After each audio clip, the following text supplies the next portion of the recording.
Hey everyone, I'm Melanie from Streamline Legal, where we help law firms get the most out of their practice management software. Here we are, bright and early. It's 8:30 Central. My son just left to go take the SAT. My daughter's still asleep. Maybe you guys are in some quiet households this morning too. I thought about having my coffee here this morning. I thought it might make for some good optics, but the honest truth is I don't drink coffee. So I've got my water, I've got my apple juice, and we're going to talk about transferring data.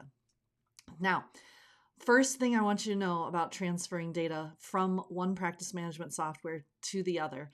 Now, keep in mind, this is for our series on switching practice management software in less than 2 weeks. This is the first video of our series. If you have a friend, if you know someone who's thinking about doing this or feeling trapped in their practice management software, please let them know. We're going to be making these videos all weekend long. But today we're focusing this morning specifically on transferring the data. And I want you to understand that when you take data out of these softwares, it is a ton of information.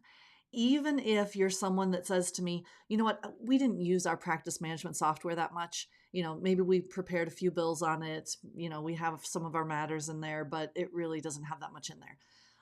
Don't underestimate how it's tracking and collecting data on a lot of different things, right? So these spreadsheets, these databases, they are just overwhelming in most cases. And I would highly, highly recommend do not do it by yourself. In fact, don't even have somebody on your team that is techie do it either, because they're going to be quickly overwhelmed and you're not going to get the results that you're looking for. You're trying to run a business. You don't have time to wait for somebody who is techie to look through a lot of data and figure out what they're dealing with and how to get it from one software to the other. So my number one piece of advice is don't do it by yourself. Don't do it in-house. Hire someone to do it. So just to give you a little perspective here, the last transfer of data that we did from FileVine to Clio had 1,078 fields of information. That is a ton of information. Now, keep in mind, that's not different data points. That's like different fields, that many different things that they were collecting in the software. Now, if you multiply that by, I'm not going to, by the way, but if you multiply that by the 2,591 matters that they had, that is a ton of data. Now, some of it was blank, some of it was empty, right? But you have to find that data and sort through which ones are empty and which ones are full and how they're using them, where they're using them, and all that. And so this is not something that I would recommend that you try to DIY. Do not do it by yourself. So I want you to hire someone. I want you to hire someone who's done it before. And I want you to hire someone who has the resources to do it very quickly for you. Because again, waiting is not a great idea. And we're going to do another video where we talk more about timing. But definitely, this is not where we're going to cut the budget. Make sure that you're accounting for that money that you'll spend, but do hire someone who has done this before to help you move that data, and don't try to do it yourself. Okay, number two, don't use two systems at once, right? We want to create a date by which all of this information is going to be transferred. And so while it may take a little bit of time, we want to make sure that we're not using two systems at once. Once we stop using one system, then we'll start using the other one. But pick a date certain and say, okay, on Friday, we're going to stop using the old software. On Monday, we're going to start using the new software. Something like that, so that you have a definitive break. After this date that we pick, no one's to put any new data or documents or information at all into the old software. If we want to be able to access it just for reference and to get information out of it or reference information, that's totally fine. But make sure you have a date certain, because without that, things can get really confusing, especially when we're talking about accounting things, billing and accounting. Especially in the future, if you're trying to look back and figure out or piece together something that happened that maybe wasn't documented very well, that's going to be very, very difficult if we don't have a date certain by which before this date, everything is in this software. After this date, everything's in this software. It will make your life so much easier. And please do monitor that this is actually happening within your office. So for example, if we pick Friday as our day, please do check after Friday and go in there and look and make sure that people have not been putting in information or data or documents. I recently did a data transfer where there were things going into the old software, but we figured out that they were automated.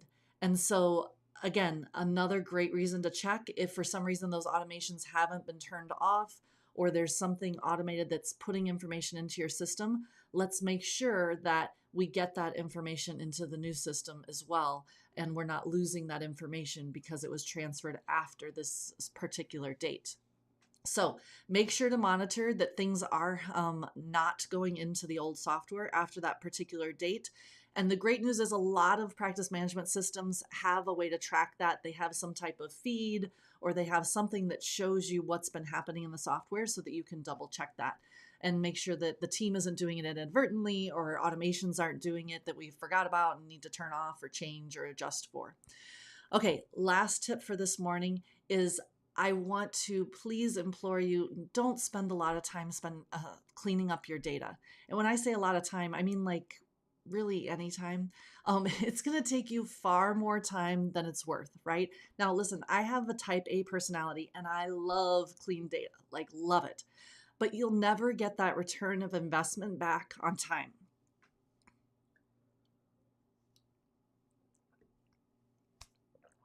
I promise you there is no ROI on the time that you're going to spend cleaning up that data, because this is what really happens. And I've seen it happen time and time again. What really happens is you say you're going to do it and you don't have a lot of time though. So you're going to keep putting it off because it does take a lot of time, right? So you're going to put it off over and over and you're going to run out of time. And the whole time you and or your team is suffering back at the office because that's where the real ROI is. The real ROI is switching and getting the benefit of that new practice management software, because the reality is you wouldn't be switching if there wasn't an ROI, right? So let's make sure that we get that ROI, because that's going to be 10 times greater than any amount of time that you could ever spend cleaning up that data, right? So please don't do that. I would love for you to start thinking though, as you're thinking about, how you want your data to look and what you want to have in the future. I do want those ideas to start triggering your brain as to how we're going to collect things going forward. So yes, we do want to fix these things going forward. Whatever's a challenge for you in collecting data or getting data or housing data or where's the data, whatever those challenges are, make the decision now how you want to collect your data and what you want it to look like moving forward so that you can start doing that in the new software. And before you know it, it'll be 6 months, 12 months down the road, and now you've got some great data to work with. So definitely channel that energy that you're looking forward to trying to clean up that data and have clean data. Don't waste that time, but channel that energy into planning how you're going to use data in the new software so that you can start collecting it and using it in a relatively short period of time. I think if you keep those three things in mind, don't transfer the data yourself, don't use two systems at once, and don't spend time cleaning up data. If you focus on those three things when you're thinking about your data transfer, you're going to be a lot more successful, and this transition is going to go a lot more smoothly for you and your team. So thanks for joining me this evening, and I'll catch you later this afternoon when we're going to talk more about switching practice management softwares in 2 weeks or less. Thanks so much.